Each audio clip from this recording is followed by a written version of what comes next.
están en capacidad de ir acumulando una serie de constantes que se reiteran cada vez que entramos en una escena nueva, es decir, vamos acumulando rasgos distintivos compartidos entre los diferentes movimientos de vanguardia de América Latina a partir de los años 20.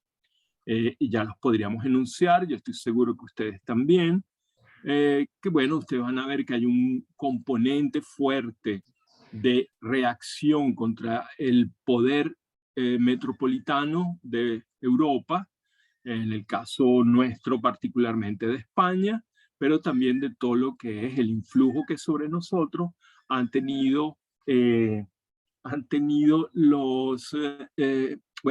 movimientos franceses de arte, ¿verdad? Sobre todo, digamos, a partir del impresionismo en adelante, el efecto que han tenido todos esos movimientos en nuestra manera de pensar y de concebir la obra de arte. ¿Ok? Entonces, bueno, esa constante de reacción, de crítica, de afirmar una identidad, una singularidad continental que tiene que ver con una dinámica existencial distinta a la de Europa, una historia distinta, un componente cultural, racial distinto, idiomático distinto. Todo eso ha movilizado la organización de movimientos que, tratando de inscribirse en el gran mapa del arte mundial, es decir, la pulsión cosmopolita, digamos, universal del arte de vanguardia, y al mismo tiempo en nuestra vanguardia un elemento que hace contraste entre esta pulsión cosmopolita, que es, llamémosla así, la pulsión nacionalista de inscribir las experiencias de la vanguardia europea en un contexto continental, no lo vamos a llamar nacional, pero sí latinoamericano, que son como un campo cultural con necesidades propias y con materia propia para construir modelos de acción plástica y de operación sobre la realidad a través de una batería de recursos expresivos completamente nacidos o derivados de la propia experiencia cultural nuestra. Eso lo vamos a ver de nuevo en el caso de Joaquín Torres García, en el caso de Uruguay. Fíjese, Joaquín Torres García es hijo de un barcelonés, un catalán, muy temprano, muy jovencito. Él nació en Montevideo, pero muy joven. El padre vuelve a Cataluña y se los lleva a la familia, y su educación realmente, en principio, su educación plástica ha tenido lugar en Barcelona, y bueno, sus primeras experiencias como artista las ha tenido también en relación con el arte catalán del llamado noucentisme, es decir, del 900, catalán del comienzo, que está muy ligado a la idea del periodo modernista, y que, bueno, tiene un tipo de pintura. En esta presentación yo no he puesto ninguna imagen de esa etapa, de la primera etapa de Torres García, en la que él pinta quizás tratando de ir a una pintura muy esencial, muy limpia. Trabaja para la decoración del Palacio de la Generalitat de Barcelona, los años 10, y los decorados son, bueno, decorados bastante convencionales desde el punto de vista del desarrollo de ese momento del arte moderno, que tiene más bien como algo del influjo de la pintura simbolista de un Puy de Chavannes, por ejemplo, una pintura muy plana, de colores muy, muy tenues, con alegorías mitológicas, alegorías de la historia, la Cataluña industrial, es decir, alusivas a hechos de la cultura catalana, con una figuración que recuerda la estilización clásica de los cuerpos, etcétera, etcétera. Es un tipo de pintura conservadora, pasatista, pero con muy buena mano, y eso habla de una formación pictórica importante que luego él va a cambiar por sus derivas, ¿verdad? Digamos que el encargo de la Generalitat catalana se paraliza en un momento por razones políticas y él tiene que buscar la manera de sobrevivir y bueno, empieza a pintar, a explorar otro tipo de cosas. Joaquín Torres García va a hacer empresas de juguetes, va a tratar de investigar otras zonas de productividad con el arte, ¿no? Y es una serie de juguetes en madera muy hermosa. Trató de montar una fábrica. En general, bueno, no le fue muy bien en esas actividades y llegado un momento él tiene que regresar a Uruguay, regresa el año 34 y aquí es cuando comienza el periodo que nos interesa abordar, cuando él trata de aclimatar a la realidad uruguaya de los años 30 lo que él trae de su experiencia europea, ¿verdad? Así como ha ocurrido con los muralistas o como ha ocurrido con los pintores de la antropofagia, Tarsila do Amaral, que regresan también del exterior y aclimatan luego todo lo que han aprendido con el cubismo, el postcubismo, y como dice Mario de Andrade en esa carta que leímos sobre Macunaíma, lo que se intenta en todos los casos, en el caso del movimiento antropófago, es, como él dice, brasileñizar el legado cultural europeo, es decir, aclimatarlo, traducirlo a nuestras exigencias. Uno diría, ya lo vamos a ver a lo largo de esta clase, que lo que intenta hacer Torres García en Uruguay y en general en América Latina, porque su movimiento tiene dimensión continental, es aclimatar a Montevideo lo que él trae del concretismo o del arte concreto y del constructivismo, que él ayuda también a fundar en París cuando está todavía viviendo afuera, en los años 30. Él regresa el 34, pero entre el 29 y el 34 él va a ser un agente activo de los cambios que se están produciendo en la escuela, en el arte contemporáneo, sobre todo la tendencia hacia la abstracción geométrica, a través de la idea de arte constructivo, de arte objetivo, de arte no, bueno, que se abandona de manera total los elementos figurativos o temáticos, narrativos o de vinculación con alguna experiencia no pictórica, como, bueno, el caso del retrato, de cualquier otro tipo de formas en la que la pintura dependa de un dato exterior a su propia configuración interna plástica. Él va en principio a experimentar por ese lado, lo vamos a encontrar junto a, bueno, a personalidades como Pierre Mondrian, obviamente, y con Theo van Doesburg y toda la camada de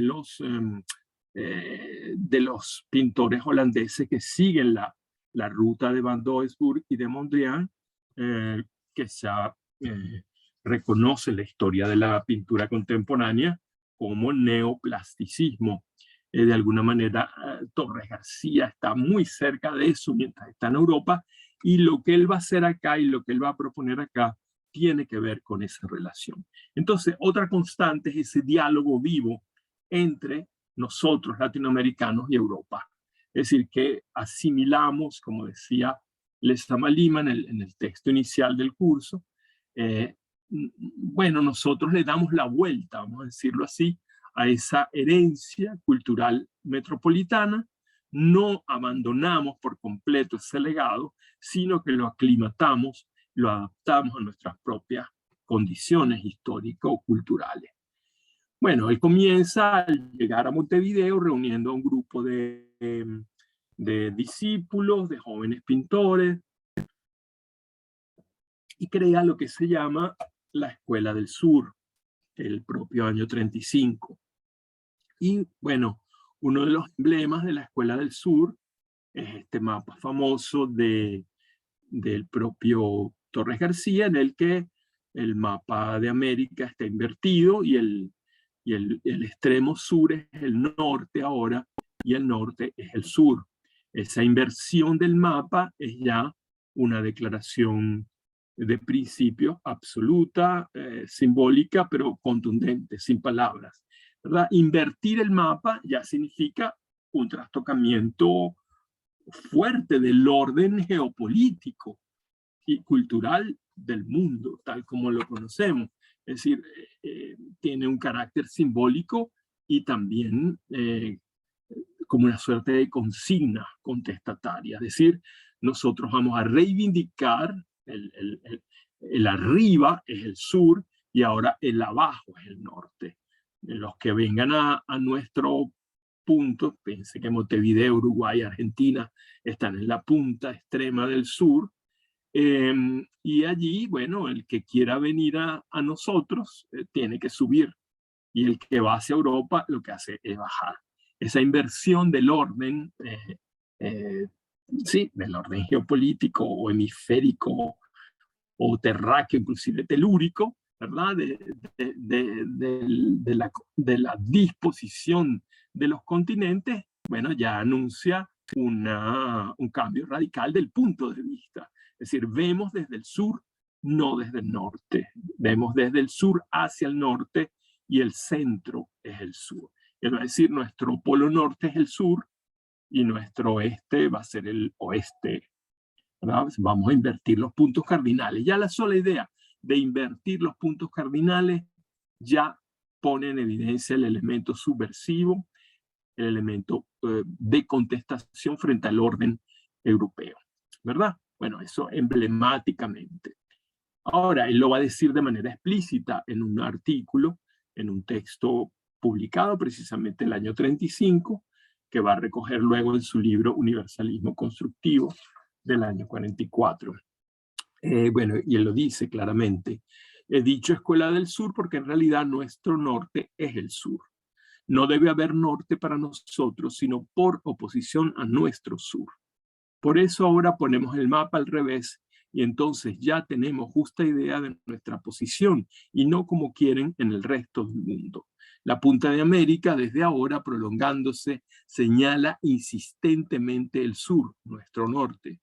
Igualmente nuestra brújula se inclina irremisiblemente siempre hacia el sur, hacia nuestro polo.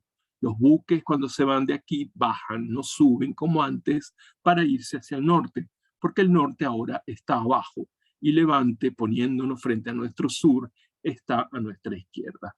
Esta rectificación era necesaria, por esto ahora sabemos dónde estamos. Fíjense, la idea de rectificar el mapa, de ponerlo a la altura de nuestras exigencias, de nuestras condiciones. Nosotros imponemos las condiciones a la geografía, no la geografía a nosotros.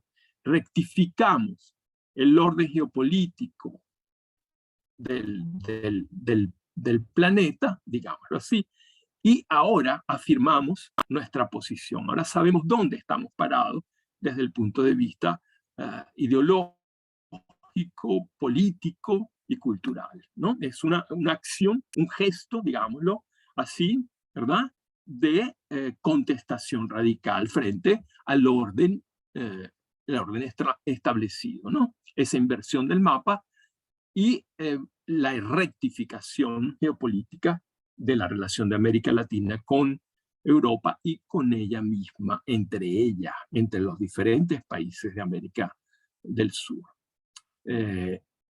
Nuestra posición geográfica, pues, nos marca un destino. Y en esto somos consecuentes. Digo, entonces, cuidado con salirse de la línea. Y digo más, podemos hacerlo todo. Ahora aquí hablo de lo vital, de lo que podríamos llamar telúrico, que da aspecto propio a todo. Y entonces, no cambiar lo propio por lo ajeno, lo cual es un esnovismo imperdonable, sino por el contrario, haciendo de lo ajeno sustancia propia. Porque creo que pasó la época del coloniaje, la importación, hablo ahora más que todo respecto a lo que se llama cultura, y así largo con el que literalmente hable otro lenguaje que el nuestro natural, y no digo criollo, tanto si escribe como si pinta, como si compone música. Es decir, que todo el ámbito del arte latinoamericano debería responder a esta demanda de apropiación de lo ajeno.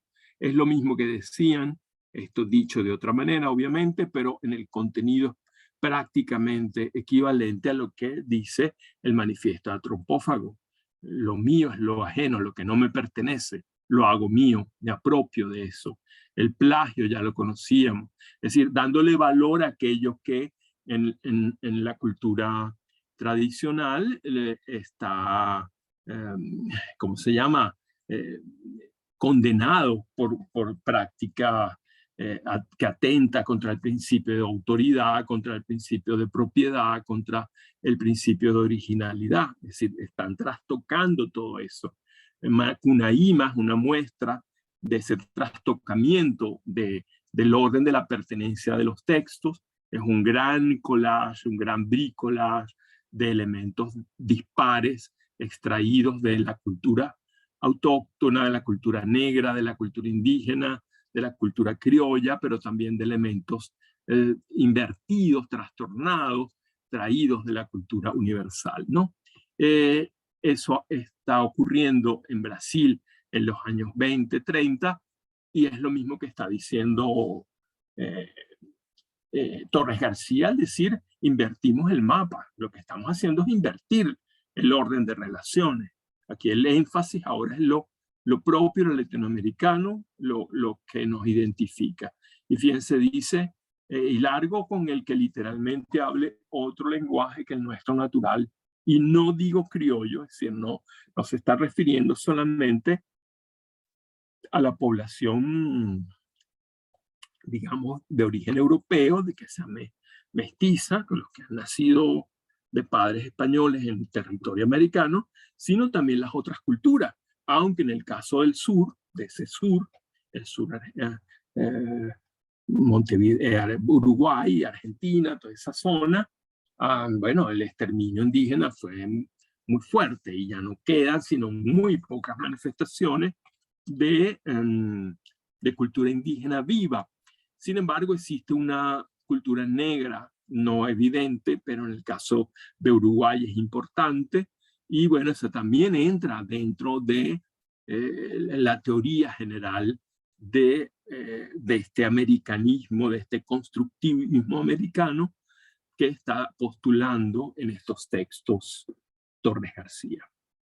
Porque además él ve el problema no en dimensión nacional, en dimensión uruguaya, sino en dimensión continental, dimensión latinoamericana. La realidad actual es otra cosa, hecha por hombres que están en el presente de las cosas, apegados a la vida, moldeados por ella, y por tal razón uruguayos de hoy. Es decir, que su movimiento no es tampoco un movimiento pasatista de recuperar el pasado, de rescatar los valores de la cultura precolombina, aunque también, pero ese no es el centro. Es decir, cómo los uruguayos modernos de hoy construyen su propia cultura a partir de las herencias, no solamente europeas, sino autóctonas, y no privilegian ninguna sobre otra, sino que tratan de construir con eso lo que podríamos llamar una síntesis o una suerte de dispositivo sincrético de amalgama de aspectos distintos, provenientes de todas partes. Una vez más ahí aparece el modelo de Macunaíma como integración de fragmentos dispersos de cualquier zona cultural, mezclas de mitos, mezclas de ritos, mezclas de figuraciones que provienen de muchas fuentes, ¿no? Y bueno, un poco eso es América Latina, una gran ensalada cultural de lenguas, de imaginarios, de razas y de costumbres, ¿verdad? Bueno, y eso es lo que hay que rescatar según la perspectiva de estos artistas. Los hombres de los años 30, hombres modernos, ya no van es que vamos a pedir que ahora vistamos con ponchos y como campesinos o usando el vestido tradicional, nada de eso, no se trata de ningún costumbrismo, de ningún nativismo, ¿verdad? Como lo han declarado abiertamente también los muralistas, aunque se rescate el pasado indígena, es con una dimensión eh, presentista, además con proyección hacia el futuro. Y bueno, lo que se trata es de darle un matiz propio uh, en las cosas de hoy a nuestra herencia uruguaya. No digo aquí europeo, sino lo nuestro. Lo de hoy es algo más real que todo eso. Lo de hoy, lo actual, lo que levanta el espíritu de nuestro pueblo, el cual ya no está ni en un pasado ni en un porvenir, sino en un presente. Uruguayos, pues, del siglo XX, afirmándose sobre la propia personalidad y construyendo. El artista, sin olvidar lo próximo, fíjense, esta dialéctica siempre la encontramos, el afianzar lo singular, lo propio, no lo ajeno, pero al mismo tiempo no perder de vista el mundo, lo otro. El artista, sin olvidar lo próximo, debe tener en su mente al mundo, y así eso próximo adquirirá un nuevo carácter. Se agrandará el concepto, la escala será mayor, el espacio en que tendrá que moverse no tendrá límites, trabajará en un hermoso conjunto, y esto le determinará no solo una nueva visión, sino otros tantos nuevos temas en los que no podía pensar. Fíjense, una de las pulsiones también características del manifiesto, el manifiesto literario, del manifiesto artístico en general, es la pulsión hacia el porvenir. Es decir, el manifiesto es un cuestionamiento del orden existente desde el punto de vista estético. En algunos casos basta con ese cuestionamiento, pero el arte no se puede desligar de la historia ni de las condiciones políticas en las que tiene lugar su ejercicio. Por lo tanto, cuando se cuestiona una manera de entender el arte, se está cuestionando también una manera de entender la política, la relación con la sociedad, el artista y el público, etcétera, etcétera. Todo eso está aquí replanteándose, ¿verdad?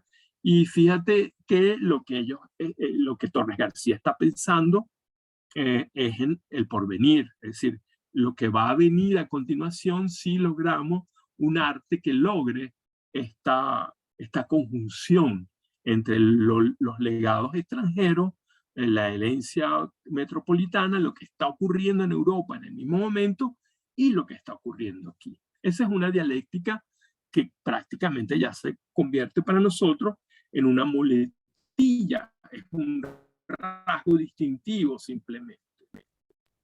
Pero ¿qué ocurrirá cuando esta síntesis, simbiosis, sea activa, sea productiva? Bueno, eso ampliará muchísimo los límites de la acción de los artistas, porque ya no habrá temas específicos, materias, métodos, dinámicas determinadas, no habrán, digamos, preceptivas ni normativas, sino, bueno, una expansión ilimitada de posibilidades en esta apertura hacia lo otro y concentración en lo propio.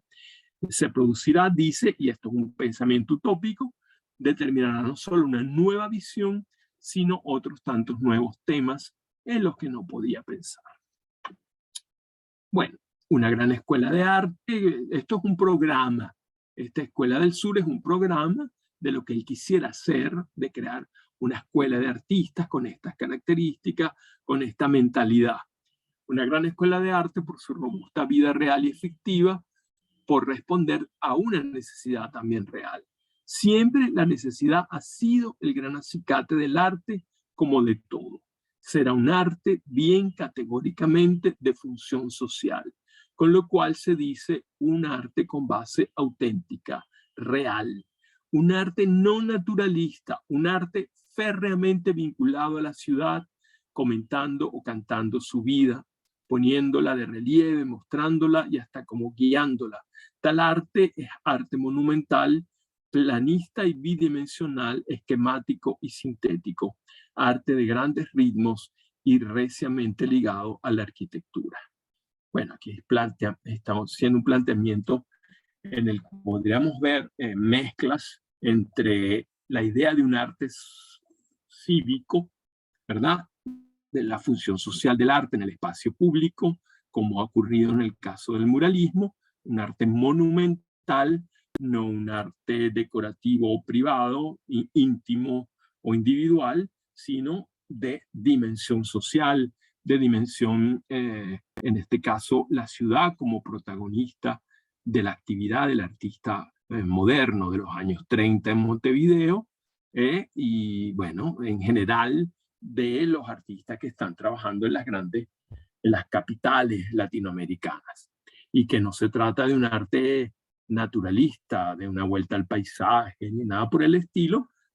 Somos de hoy, somos actuales, vivimos en una ciudad moderna, ¿verdad? Y es desde allí que vamos a ampliar los campos de acción con esa mirada en la que el objetivo de la síntesis es lo que guía las diferentes actividades de los artistas. Ese es el polo que imanta la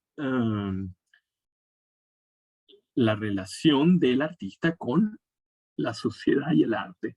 Bueno, aquí está mi gata ya tratando de intervenir en la clase. Menos mal que no la ven. Bueno, entonces aquí tenemos que, sin ponerse de acuerdo, todos los movimientos que estamos viendo, que hemos estado viendo, establecen coincidencias, vasos comunicantes, como si se hubiesen puesto de acuerdo para explorar aspectos de la experiencia cultural nuestra, en la que coinciden sus puntos de vista. Y bueno, él está poniendo el énfasis en la ciudad, no en el campo, ni en la vida agrícola, ni en de las costumbres regionales, el folclore, nada de esas cosas. La ciudad como centro de una nueva actividad de reconocimiento de la propia identidad, ¿verdad? Bueno, si tenemos cualquier aspecto de la ciudad, dice, o un rincón del puerto, dando a la obra todo el verismo posible, poca cosa habremos hecho con respecto a la vida ya intensa de la urbe, a sus mil variados mecanismos y aspectos opuestos. De ahí la razón de ser de un arte esquemático y simbólico, no es un arte representativo, figurativo, no es la copia. Lo que se trata de representar es precisamente el dinamismo de la ciudad, ¿verdad? Aquí en esta presentación yo no tengo los trabajos que hizo Torres García en Nueva York cuando vivió 2 años allá, que son unas piezas, bueno, que utilizan el esquema de la retícula para pintar el dinamismo urbano, no copiando de manera realista escenas de la vida neoyorquina, sino mezclando diferentes aspectos de la vida neoyorquina en un mismo cuadro, en una composición simultánea que recuerda mucho el simultaneísmo europeo, algunos aspectos del futurismo, sin duda alguna, y bueno, esa integración de elementos va a dar unas visiones de la ciudad de Nueva York en ese caso, que no es la reproducción de un paisaje urbano concreto, sino una síntesis de miradas de la totalidad de lo que podría ser Nueva York como una gran amalgama de arquitectónica, poblacional. ¿Verdad? Eso es lo que él busca. No es un arte imitativo, sino un arte esquemático, simbólico, abstracto.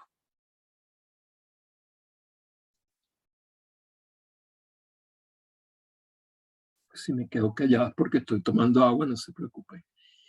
Bueno, agarro un poquito de aire. Entonces, fíjense, dice, no vamos a imitar, no vamos a pintar la ciudad, reproducirla, sino que vamos a hacer un arte esquemático y simbólico, un arte que desplace el aspecto naturalista imitativo y descriptivo y que corresponda al espíritu de síntesis de hoy y puede darnos todo aquello dentro de nuevos ritmos. Eso es lo que está tratando de buscar el constructivismo del sur. O sea, una nueva manera de representar el dinamismo de la gran ciudad y del espíritu moderno de manera simbólica, ¿verdad? Esquemática, abstracta. Simbólicamente, el río, la vibración de la usina o de las calles, la moral de su pueblo, su situación geográfica, sus anhelos, su maravillosa luz, el carácter de sus habitantes, los juegos y el arte. En fin, todo, meter todo eso en la obra. Pero no como copia naturalista, ni como reproducción imitativa de esos objetos, de esas cosas, sino como traduciendo al lenguaje propio del arte, de una pintura que se quiere a sí misma autónoma, desligada de toda dependencia exterior, a su propio dinamismo interno, a sus propias necesidades expresivas inherentes a sus recursos, que es lo que quiere el arte de vanguardia desde el expresionismo, desde el impresionismo en adelante, ¿verdad? Es esa autonomía, conquistar esa autonomía frente a la pintura mimética representativa, que fue el dominante en la experiencia de Occidente, desde los griegos hasta los impresionistas, ¿verdad? Desde los griegos hasta Cézanne, qué sé yo. Bueno, eso ya cambió, eso ya no tiene vuelta atrás, ya sabemos la pintura, aunque sea figurativa, no puede sino trabajar con el hecho de que ese legado se fracturó y con esa fractura es que podemos volver a pintar paisajes, ya no podemos pintar un paisaje con la inocencia con las que los pintaba un Poussin, por ejemplo, porque, bueno, todo lo que ha pasado entre Poussin y nosotros alteró la idea que teníamos misma del paisaje, de la pintura del paisaje, de la relación de la pintura con la naturaleza, etcétera, etcétera. No podemos volver al pasado solo en caso de que el pasado nos sirva como catapulta para avanzar hacia otra cosa, ¿no?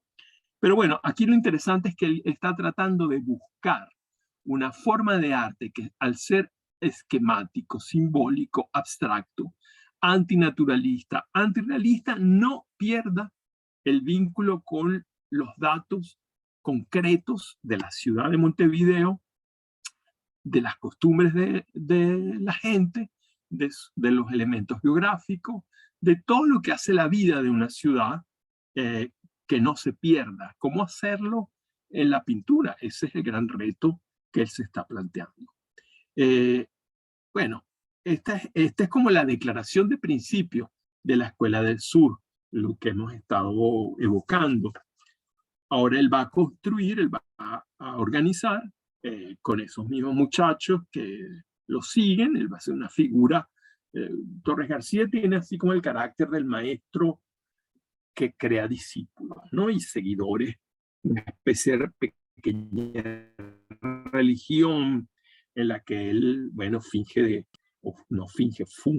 de el conductor de una, podríamos decirlo abiertamente así, el conductor de una suerte de secta de iniciados, ¿verdad? Tiene todo ese elemento de fascinación de la figura venerable, porque cuando él llega a Montevideo en el 34 ya es un hombre grande, muy maduro, casi anciano, con hijos, etcétera, etcétera, que ha corrido mucho mundo, ha hecho mucho trabajo y ya tiene esa posición de maestro, de sabio, que ha acumulado experiencia, y además él asume ese papel también como de conductor, sí, de líder de un movimiento que tiene mucho de místico también.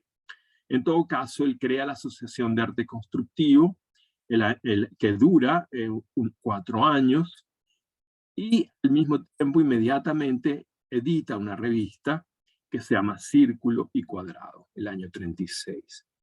Esta revista, Círculo y Cuadrado, bueno, se ofrece como una plataforma para poner en escena las discusiones de este grupo de jóvenes de la Escuela del Sur, estableciendo relación con lo que fue la revista Cercle Carré, que el propio Torres García y Theo van Doesburg editan, organizan en París en 1930. Él edita luego en el 36 una versión aclimatada a las necesidades de Uruguay de ese mismo círculo, ya de manera española, obviamente, no cercle carré, sino círculo y cuadrado, pero que de alguna manera está evocando la experiencia previa que le ha tenido al organizar aquella revista en París. Y lo dice la propia revista, dice la presente revista, segunda época de Cercle et Carré, fundada en París. Bueno, él se agarra a eso porque fue uno de los activistas que en los años, a finales de los 20, como reacción al surrealismo, crean este movimiento de arte abstracto en el que lo van a acompañar en principio Mondrian y Van Doesburg. Después lo van a dejar de lado cuando Torres García empieza a contaminar el producto de la pintura pura, geométrica pura, abstracta, con elementos simbólicos. Y esto va a ser el elemento de ruptura, el constructivismo o el arte concreto que va a terminar haciendo Torres García. Es un arte híbrido en el que hay elementos simbólicos, figurativos, importados al contexto geométrico. Eso podría ser una definición así, a grosso modo, de lo que es la poética del constructivismo de Torres García. Aquí él cuenta un poquito la historia en la revista. Dice, hacia finales del 30 tuve ocasión de visitar, estando en París, una exposición de obras superrealistas, es decir, del surrealismo, de Dalí. Y fue tanto lo que me desagradó que luego, en esa misma tarde, hablando con Van Doesburg, se lo dije añadiendo que había que hacer algo en sentido opuesto, es decir, algo contrario al superrealismo, al surrealismo. Al decirle esto fue como poner el dedo en el gatillo de un arma, pues se disparó enseguida. Era combativo y vehemente Doesburg, y aquello le tocaba de cerca, ya que contradecía su pura tendencia artística. Inmediatamente planeamos una revista, salieron nombres y ya no dejamos la cosa de mano. En ese preciso momento, pues, tuvo origen la idea de fundar esa revista que fue, ante todo, para combatir el superrealismo. Fíjense, un desagrado frente a la propuesta surrealista e inmediatamente tratar de formar algo distinto con un manifiesto, con una declaración, con una revista de un arte completamente ajeno a la figuración psicoanalítica o onírica típica de los trabajos de Dalí en particular y del surrealismo en general, ¿no? Bueno, esa era la motivación que tuvo Torres García en ese momento, en los años finales de los años 20. Y fundan precisamente la revista Cercle Carré, en la que hay un poco de personas involucradas de Europa, de Francia, de Holanda, de Alemania, de muchas partes de Europa. Y aquí está el cartel de la primera exposición internacional del grupo Cercle Carré, en una galería parisina, ¿verdad? La Galería 23, en abril del 30, si no me equivoco, sí. Bueno, esta es la salida de este grupo que de alguna manera se conecta con el neoplasticismo holandés y con el trabajo de Mondrian en particular. Aquí está el vernissage de esa exposición en la que pueden ver al señor del centro. En los años 30 ya era este caballero venerable, Joaquín Torres García. Por ahí van a ver en a Piet Mondrian y algunos otros personajes, Van Doesburg, Sophie Tauer-Arp, y algunas otras personalidades artísticas del momento. Es decir, que él estaba vinculado, digamos que, a la florinata de la vanguardia parisina de los años 30. Era un americano completamente aclimatado en Europa, al que se le respetaba y se le oía la voz. Aquí está, bueno, en una comida, en una parte, la figura resaltante aquí es sin duda Piet Mondrian, ¿verdad? Y él en el centro con su señora. Bueno, para que veamos y ahí está en la pared el cartelito de la promoción de la exposición internacional. Están comiendo en un restaurante parisino, seguramente a lo mejor después de la inauguración de la exposición, en una parte de intimidad entre los más cercanos. Y bueno, esto indica que Torres García se codeaba con las personalidades decisivas del arte abstracto contemporáneo como Pierre Mondrian y lo que él acaba de decir de Theo van Doesburg. Ese era ¿cómo se llama? El Torres García europeo, años 30 todavía, principios de los 30. Si estuvimos de acuerdo con Van Doesburg en hacer una revista del tal tipo, sobre todo para combatir la susodicha tendencia, es decir, el surrealismo, no lo estuvimos en los detalles de la misma, porque para decirlo en una palabra, él no admitía otra expresión de arte que el puramente abstracto. No siendo este mi criterio, tuve que buscar otros colaboradores para realizar mi pensamiento.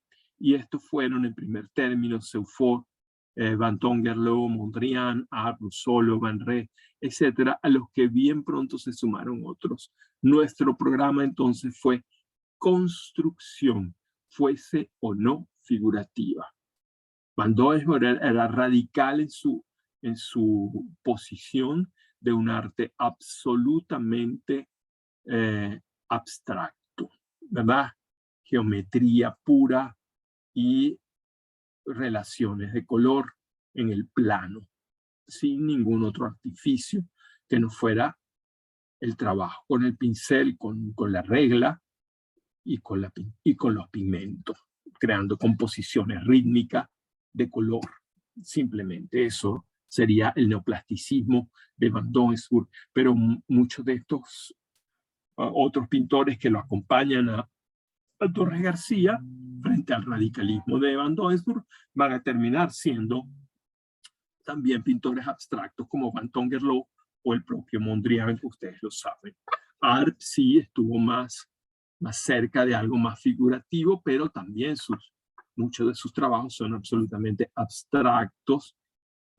Recuerden El Pastor de Nubes en la ciudad universitaria de Caracas, que es una forma abstracta, pero que recuerda precisamente todavía elementos figurativos de un cuerpo en el espacio, un cuerpo humano, ¿verdad? De alguna manera. Bueno, aquí vemos cómo frente al radicalismo absoluto de Van Doesburg, de un proyecto de pintura abstracta pura, una especie de, ¿cómo lo podríamos llamar? Una especie de puritanismo absoluto de la forma limpia, de la forma sin ninguna contaminación realista, un movimiento que trata de involucrar bajo la noción de construcción el cuadro como una construcción en la que se nota la operación constructiva, pero que no está negado a incorporar en este orden constructivo las figuras, elementos de la realidad. Esa es la única, una deriva importantísima, porque los efectos, lo que se produce son completamente distintos. El pretender ahora trasplantarla en nuestro medio, ¿verdad? Esto que ocurrió en París en los años 30, finales de los 20, y pretenderlo ahora trasplantarla a Montevideo, ya se comprende que no puede ser con el mismo fin que tuvo entonces en París. Ya no se trata ahora de reaccionar contra el surrealismo, contra el figurativismo surrealista, pero es con idéntico propósito combativo en cuanto a que no puede aceptar el arte imitativo naturalista, por creerlo hoy un error. Y en cambio, tiene que ser para dar a conocer un arte estructurado, sea de aquí o del extranjero. La idea de construcción tiene que estar a la base de nuestro programa y tal como estuvo en nuestra actuación en París, pero ya hoy, habiendo hecho camino, esta idea reviste un contenido y una expresión muy diversa. La idea de un arte constructivo, de un arte que él llama concreto, que tiene que ver con las dinámicas internas de la propia pintura, pero sin negar la posibilidad de referencias de carácter simbólico o de carácter de vinculación con algún dato de la realidad. Lo que hemos definido con el nombre de estructura no es lo que planteaba la geometría absoluta de Van Doesburg o de los neoplasticistas holandeses. No se refiere solo a aquel ordenamiento de elementos plásticos concretos a lo que puede llamarse construcción. Lo que por tal término, estructura, queremos significar hoy, excede, aún conteniéndolo, este propósito. Quiere significar precisamente dentro o por este ordenamiento estético el orden total universal con todas sus significaciones. Pues con esto queremos acercarnos a algo que pide el momento evolutivo si se quiere tener en cuenta la madurez a que ha llegado el concepto de la plástica y que el arte tiene siempre que relacionarse además con un mundo superior si no quiere ser un puro esteticismo, y que esto hoy tiene que revestir un aspecto adecuado, y este es el de la abstracción. Fíjense que la mira, la perspectiva de la propuesta de Torres García tiene como una resonancia casi que metafísica, mística, que recuerda de alguna manera el programa suprematista de Malevich.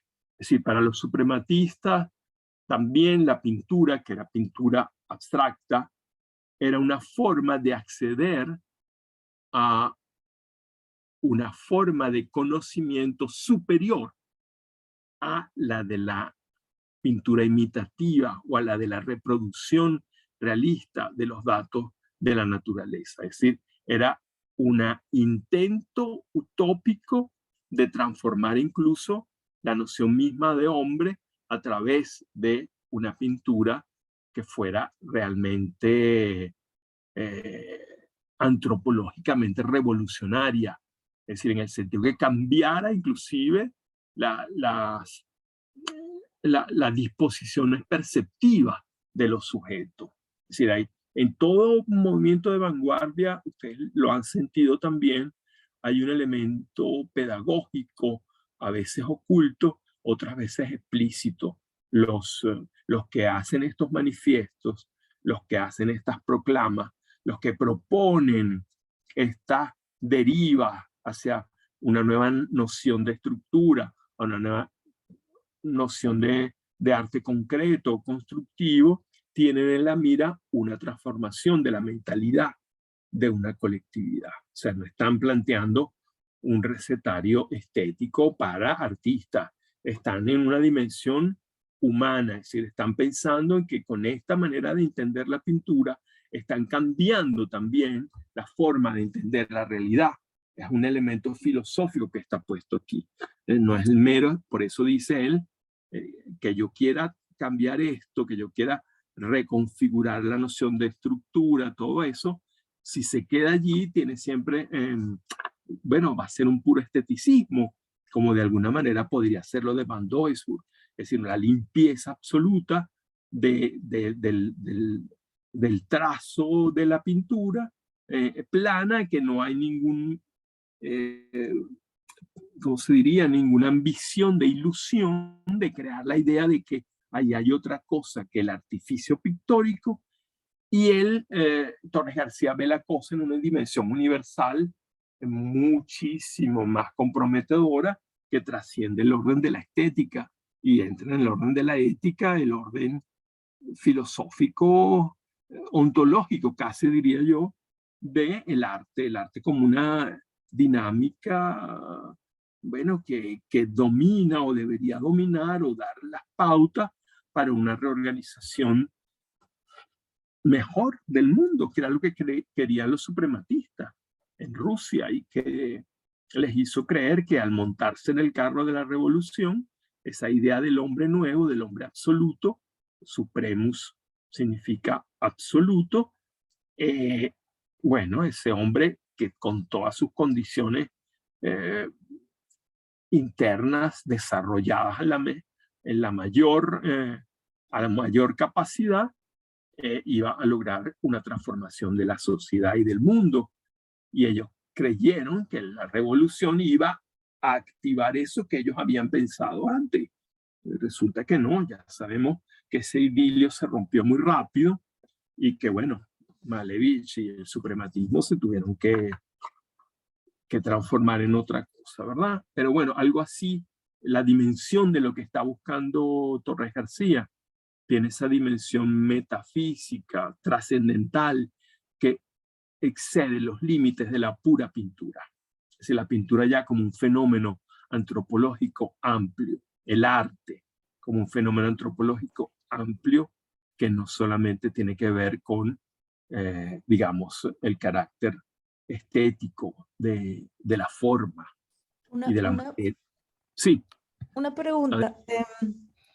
En el caso de, claro, pues estamos conociendo a Torres García, yo no lo conocía, pero Sí. por lo menos a Malevich acabas de comentar justamente que él, claro, el planteamiento era revolucionario en el sentido en que él tenía esa intencionalidad de transformación a partir de la plástica de la sociedad, lo cual es curioso que fue totalmente lo opuesto a su intencionalidad, porque hubo una desconexión con, que todavía se vive en la actualidad, de muchísima gente que ve esta obra famosa, el cuadro negro del cuadro negro de Malevich, sí. Y hay una desconexión absoluta a todos los planteamientos filosóficos que había hecho él. Más bien la gente lo rechaza porque dice, hasta mi hijo puede hacer eso, ¿no? Entonces me pregunto si le pasó lo mismo a Torres García. ¿Será que sí? No lo sé, porque yo no lo conozco. No, claro, es muy interesante tu pregunta, pero hay que hacerle como unos ajustes a esa visión que tiene de lo que ocurrió con Malevich. La propuesta suprematista es interesante. Lo vamos a volver a ver cuando veamos a los disidentes venezolanos de París en los años 50. La gran polémica que se produjo en Venezuela cuando Alejandro Otero y compañía generan este movimiento en París de pintura abstracta, pura. Bueno, aquí hubo una gran polémica con los herederos de la Escuela de Caracas, la pintura naturalista, y me parece que no entendieron la propuesta de Otero, que era ciertamente una abstracción, pero como Malevich y el suprematismo, y de alguna manera como Torres García, lo que ellos planteaban era un arte abstracto que redimensionara la manera de concebir la realidad del hombre corriente. Es decir, que la pintura naturalista es demasiado obvia, es el punto de vista de ellos, es decir, demasiado evidente el pintar un árbol como un árbol, los pliegues del Ávila en los cuadros de Cabré, eso ya no tiene sentido, el arte tiene que ir a una cosa más avanzada, superior en el sentido intelectual y mental, es decir, que, como decía Cézanne, que en el fondo de un paisaje lo que hay son conos, cilindros, formas geométricas, ¿verdad? Y lo que los herederos de Cézanne leyeron es que borraron todo lo que era como aparato naturalista y se quedaron con las formas geométricas que estaban implícitas en el paisaje, por decirlo de alguna manera.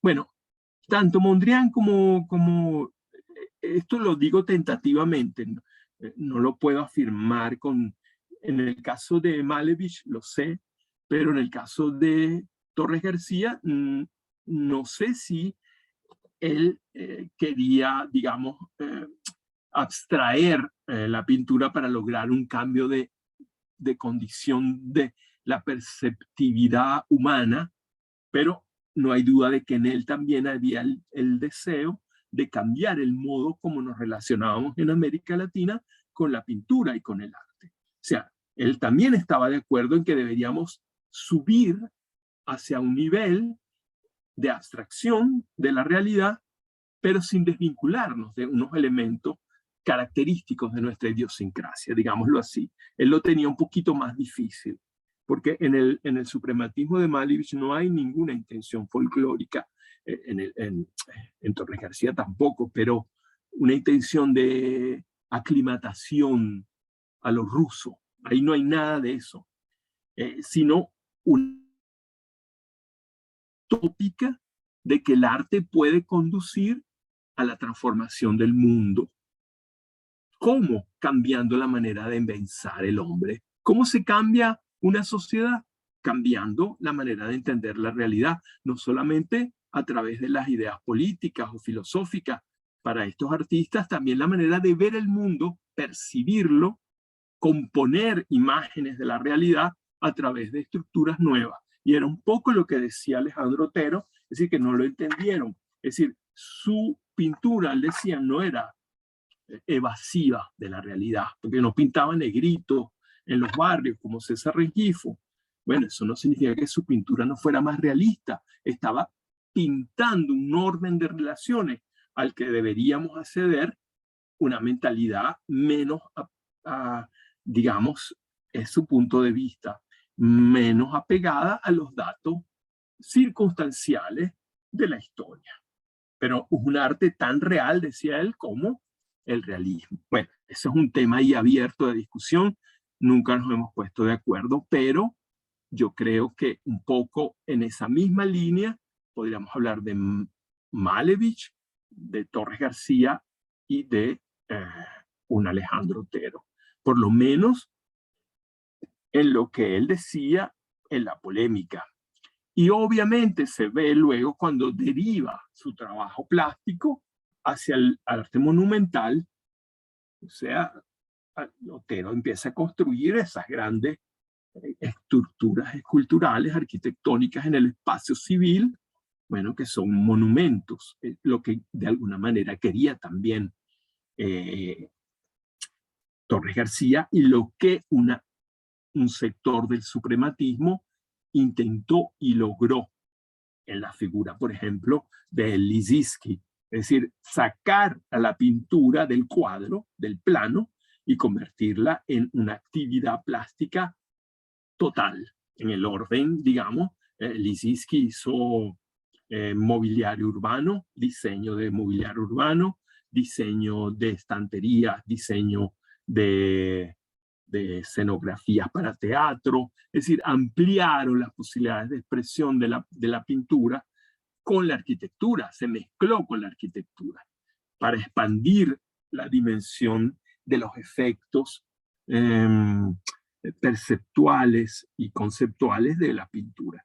Bueno, esto es complejo, pero yo creo que sí, Torres García intentó hacer eso. Bueno, se encontró con el muro de contención de Van Doesburg, que no quería saber nada de ningún proyecto trascendental ni vinculado con una realidad concreta.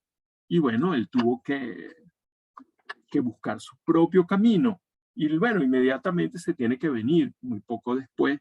Y aquí, en otras condiciones, siendo él el maestro, siendo él la figura imperante o dominante, va a tratar de desarrollar ese proyecto personal y de un arte constructivo en el que la manera de concebir la realidad haga,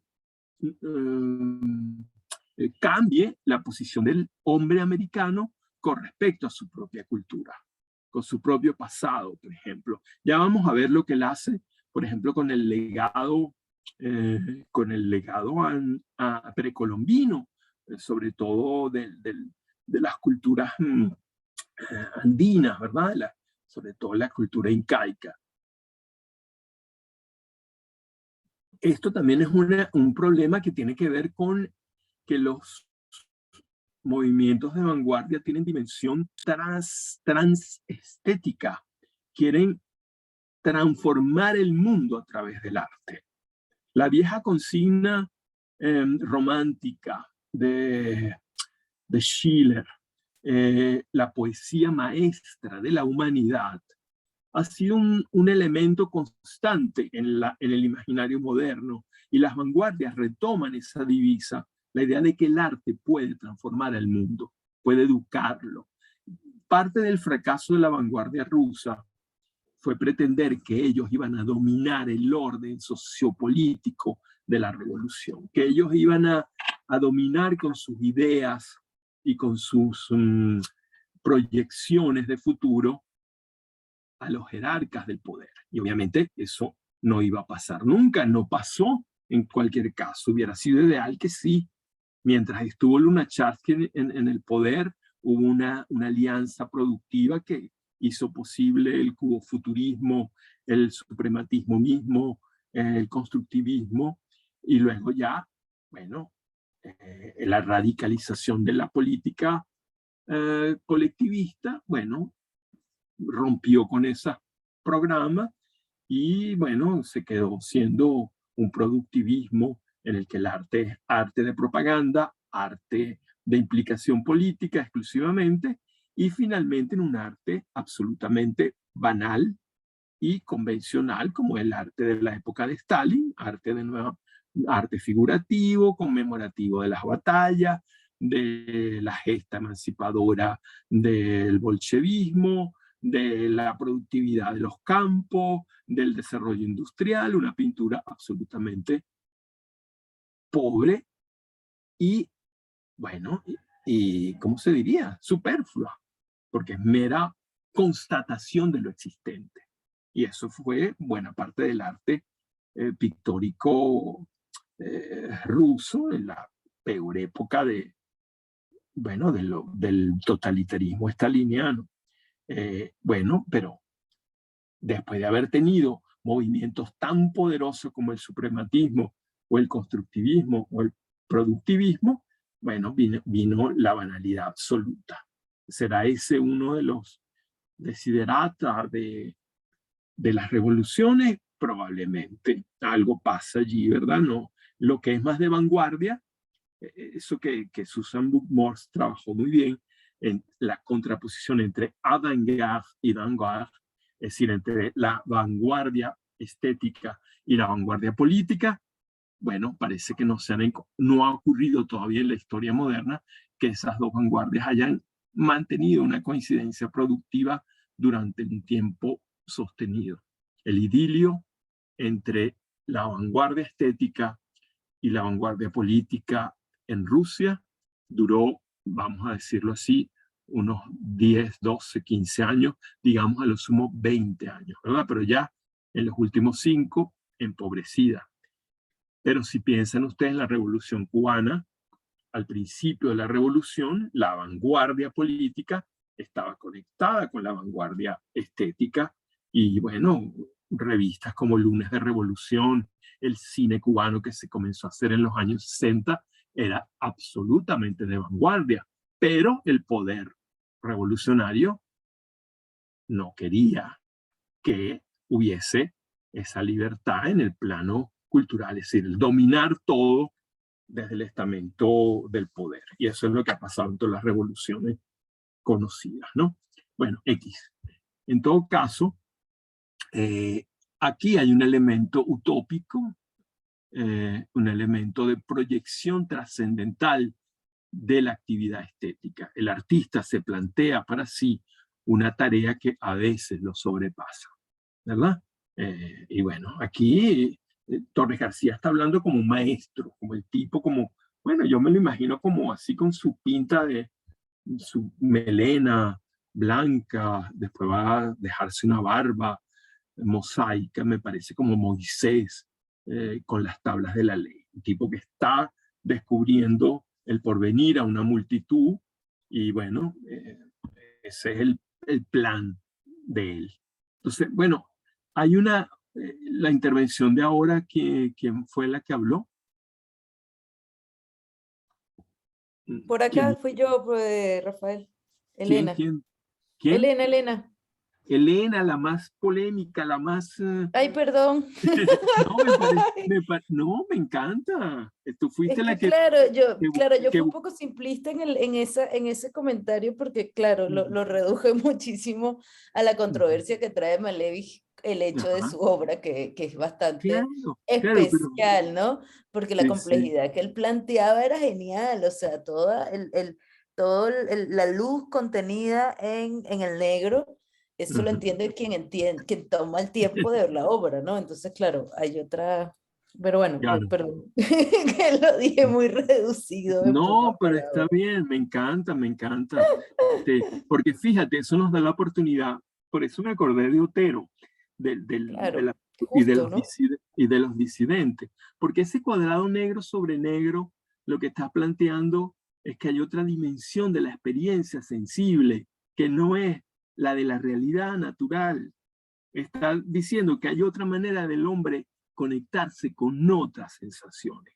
Eso es lo que está diciendo, que no tenemos por qué copiar el azul del cielo en la pintura, que tenemos que trascender esa cosa y poner relaciones formales en el espacio, que es lo que ellos hacían, ¿verdad? En la que la pintura no ceda nada a la naturaleza y amplíe la capacidad de percibir y de sentir de el hombre, que no se atiene ya solamente al dato natural, a lo que puedo ver, a lo que puedo tocar, a lo que puedo verificar con las manos, con instrumentos, sino que hay un plano mental más avanzado, ese era el punto de vista, en el que un cuadrado negro sobre negro me habla, me dice, me conmueve, me emociona, me está transmitiendo sentidos. Eso obviamente es revolucionario, y hasta hoy día nadie, no cualquiera aguanta eso. Es decir, todavía hay gente que dice, tú dijiste también, sí, no, eso lo hace mi hijo. Mentira, mentira, ningún muchacho hace eso. Un Sí, amigo bueno, me sí, decía, sí, sí, un lo he amigo, oído. sí, es Y verdad, claro, a él mí me dice, ay, pareció interesante, ya que ajá, sabiendo que su obra, dentro de toda esta carga filosófica, a ver, que tiene un estudio importantísimo y un ujú, planteamiento rompedor para la época, ¿no? correcto, Que tenía la intencionalidad de hacer que la sociedad tuviese otra visión o correcto, digamos que transformara la sociedad, ¿no? Que era como el sí, principio básico de ellos y no lo logra porque justamente en la actualidad todavía hay gente que piensa así, que esto lo puede hacer exacto, alguien que no claro, tiene nada de conocimientos de arte. Para mí me generó la pregunta de decir, bueno, si a Malevich le pasó en Rusia, ¿qué habrá pasado con Torre García? claro, Dentro de lo que habías dicho al principio de la clase, creo recordar o haber atajado que había como esa necesidad de un vínculo con la sociedad o algo claro, por ahí claro, iba la cosa. Entonces dije, sí, bueno, sí, si él tampoco lo logró, qué curioso, ¿no?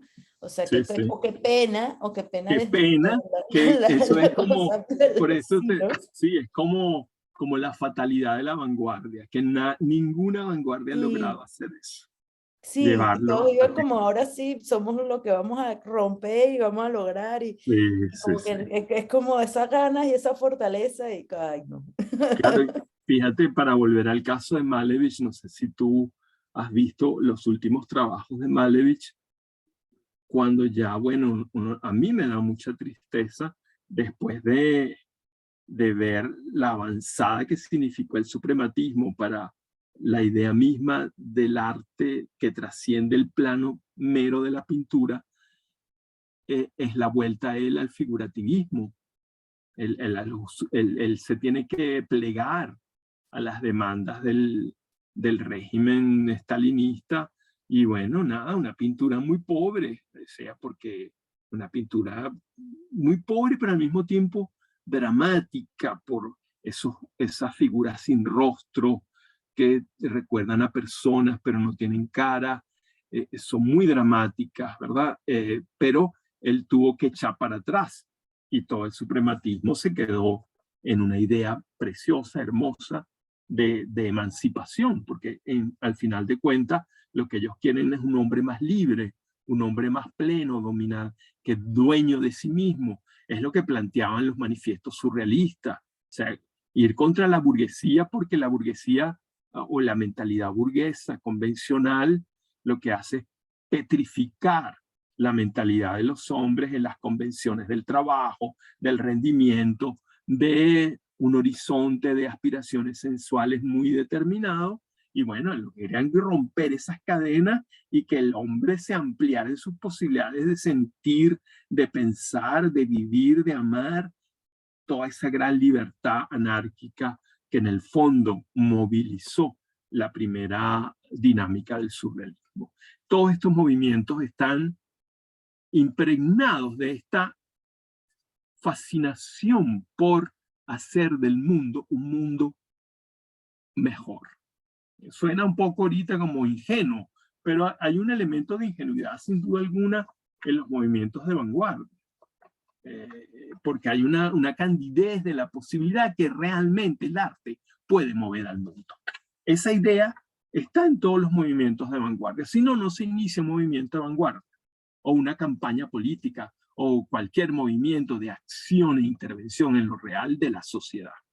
Porque si no tienes esa fe, que tiene algo de cándida, porque después de tantas experiencias negativas en esos grandes programas y proyectos, la gente sigue insistiendo, porque la gente no se conforma con el malestar. Nadie quiere estar mal, y bueno, tienes que buscar maneras de salir del mal, y tú piensas en grande, como estos personajes, y bueno, tú no quieres transformar tu barrio nada más, y a tu gente, y a tus amigos, y a tu taller de seguidores, quieres transformar el mundo. Bueno, y ahí con tu pan te lo comas, ¿verdad? Porque eso significa la dimensión de esa cosa, bueno, se les escapa de las manos a los artistas, incluso cuando están organizados en grupos, porque ahí no está Torres García solo, está apoyado por una cantidad de discípulos, artistas, los que sacan esa revista, etcétera, etcétera. No está solo, es una máquina, porque los movimientos de vanguardia son precisamente eso, una máquina de guerra organizada para atacar un objetivo que si lo ataca uno solo, probablemente fracasa, pero si lo ataca un movimiento completo con diferentes instancias de acción, bueno, tiene mayores posibilidades de éxito. El surrealismo en cierta medida sigue siendo un referente importantísimo para todo pensamiento de un arte progresista, de un arte que intente intervenir sobre lo real para transformarlo, no para repetirlo, ¿verdad? Si yo pinto unas vacas pastando aunque sea muy bonita pintura, y a mí me encanta el paisajismo, además a mí me gusta más el Mondrian paisajista de cuando era joven que el Mondrian que hace esos cuadritos todos iguales. Eso parece un exabrupto de mi parte, pero es así. Sin embargo, la pintura no podía instalarse en esa cosa bella del paisaje, de reproducir la naturaleza. Eso quedó mucho tiempo atrás. Entonces, nuestro querido Torres García no está planteando para nada, y lo dice, y lo acaba de decir, ninguna forma de naturalismo, ninguna forma de realismo, sino un constructivismo que involucre elementos de la cultura nuestra. Ya vamos a ver en qué para eso, ¿verdad? Muy bien. Yo lamento, me tengo que ir, pero continúo luego la clase en diferido, ¿sí? Claro, Muchas eso te pasó gracias. por estar preguntando. No, mentira. Sí, ya lo sé, perdón. No, ¿cómo que perdón? Esto está, cualquiera puede interrumpir, bienvenida sea Ya lo sé. los diálogos. Bueno, hasta luego. Bueno, gracias. Bueno, aquí hay fragmentos gordísimos, ya queda poco tiempo, pero vamos esto es un poquito más de lo mismo. Permítame que lo pase, no lo lea, pero ustedes lo pueden leer. Lo pueden leer en la clase cuando ustedes le dan esto grabado, no solamente les dan la voz, sino también toda la presentación, ¿cierto? Ah, Gaby. Perdón que ¿Aló? no lograba abrir, perdón que no lograba abrir el micrófono. El micrófono. ¿Qué decía? Perdona. Que cuando ellos vuelven a ver, tienen a disposición la grabación ven todo, o sea, ven la presentación también y el audio. Sí, claro, por supuesto. Ah, ok. Entonces Incluso ustedes yo pueden... lo programo para que el chat también pueda ser visto. Ok, perfecto. Entonces ustedes pueden repasar estos fragmentos, hacer Totalmente, anotaciones. Rafael. Ok, Ay, sí, ya sí tengo esa duda. Hola, ¿cómo está Rafael? ¿Cómo está? hola. Sí, no sé, tenía esa duda también, si las presentaciones estaban en Padlet o estaban No, o las no. presentaciones están en las clases. Hasta ahora ningún Está en lo profesor que las uno ha ve dado para el grabado. Padlet. Ajá, Claro, claro. Sí, entonces sí. sí, no creo que si las pasas rápido, Rafael, no vamos a poder leerlas. Ah, no, por eso las van a... Ah, ya entiendo. Si yo Sí. las paso sin leerlas, ustedes no las van a Pero ver. yo las leo, o sea, fíjate, fíjate, Claudine, si tú, por ejemplo, estás viendo la clase y le das paras la grabación para que tengas el tiempo de leer con tranquilidad y Sí, tomar lo que sí, quieras. pero si Rafael las pasa rapidito, no se pueden parar. Es verdad. Igual le podemos dar pausa, sí. Yo también a veces Sí. le doy pausa. Bueno, La dejas 5 segundos y ahí sí las Ok. podemos parar. Ok. Bueno, aquí estamos como, ya lo vimos, era lo que iba a leer, pero me dio como un poquito de fatiga, la verdad, que ya estamos en el borde de del final. Pero bueno, creo que la van a poder leer. Ha sido entonces que para no caer en la imitación y basarnos en lo concreto, no en lo concreto de la realidad, pero sí en lo concreto de los elementos plásticos. Es decir, lo concreto del arte concreto no es que sea de cosas concretas de la realidad, sino concreto en la construcción. Es decir, que usa elementos plásticos, no de imitación de la realidad exterior. Eso es constructivo, eso es concreto. Pensamos en una verdadera estructura completa, total, que debe guardar relación con un orden.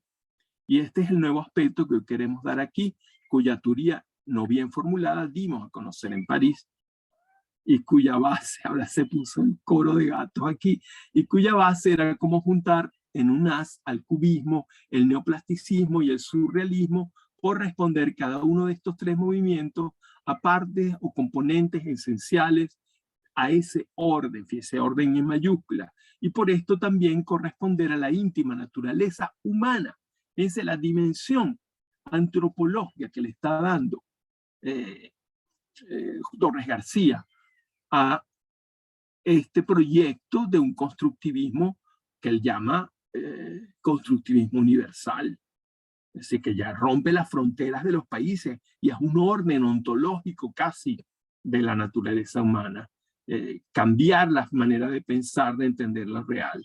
Hoy esta teoría se ha completado, definido y depurado y es bajo este signo que queremos marchar. Hoy, por ejemplo, no podemos, ya se rechazar el superrealismo, ¿viste? Primero él crea Cercle Carré como reacción al figurativismo surrealista. Ahora lo incorpora, al contrario, nos es necesario como el cubismo y el neoplasticismo que a nuestro entender evolucionaron o se completaron bajo esta nueva, bajo esta nueva forma.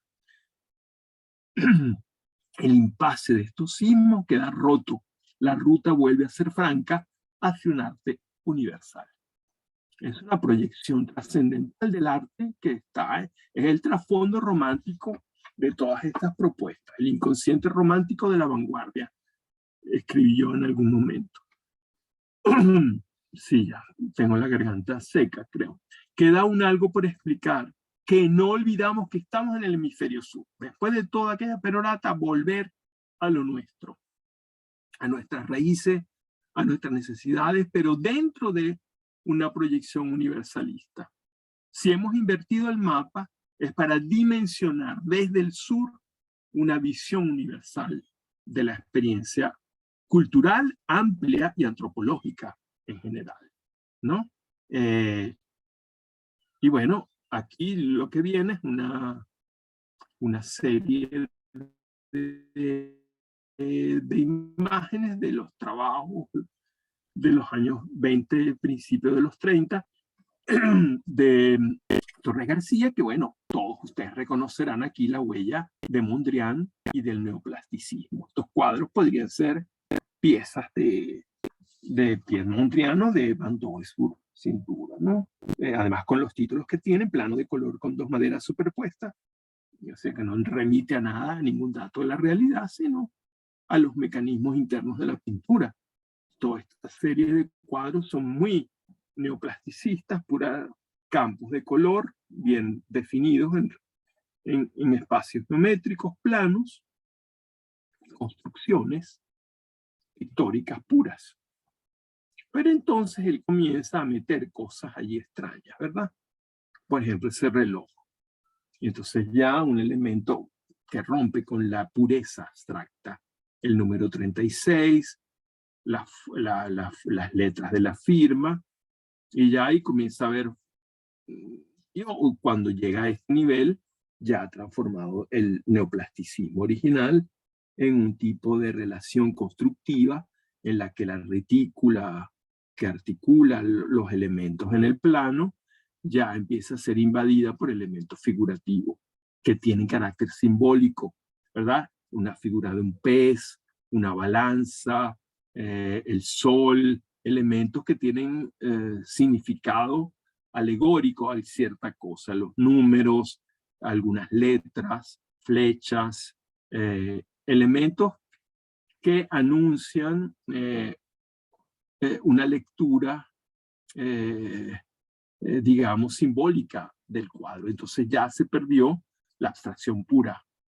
Ya no se puede decir, aunque él sigue titulando a los textos construcción, por ejemplo, esta la llama construcción con reloj, a esta la llama física. Bueno, sigue siendo la misma dinámica no representativa, porque ese pescadito no trata de imitar a un pescado real, a un pez real, sino un carácter simbólico del pez, de lo que significa, o este cuadro también, composición en gris del año 31. Bueno, aquí ya la retícula está invadida por elementos figurativos. El reloj, la botella, el ancla, el pez, el barco, la casa, el hombre, elementos básicos también que vuelven la pintura hacia un aspecto jeroglífico, ideogramático. ¿Ah? Son ideogramas. Ya se está alejando del abstraccionismo puro. Y bueno, estas piezas son hermosas, pero ya son otra cosa. Aquí esto está invadido de elementos figurativos que evocan cosas, no cuentan una historia, pero aluden a cosas en las que podemos pensar en muchísimas cosas. Hombres, cantidades, números, tiempo, historia, ciudad, vida, hombre, abstractos en cierta medida, pero que ya componen un discurso implícito en la distribución geométrica del plano. Bueno, aquí creo que tenemos que cerrar la clase aquí, porque lo que viene es otro manifiesto del año 38 y un poco de palabras y más obras. Entonces vamos a dejarlo aquí para la próxima clase. Y bueno, nada, montamos una clase sobre la otra. Estas clases son como muy largas para 2 horas. Bueno, entonces ya terminamos, ¿no? Gracias, profe. Ok, nos quedamos aquí hasta el próximo miércoles.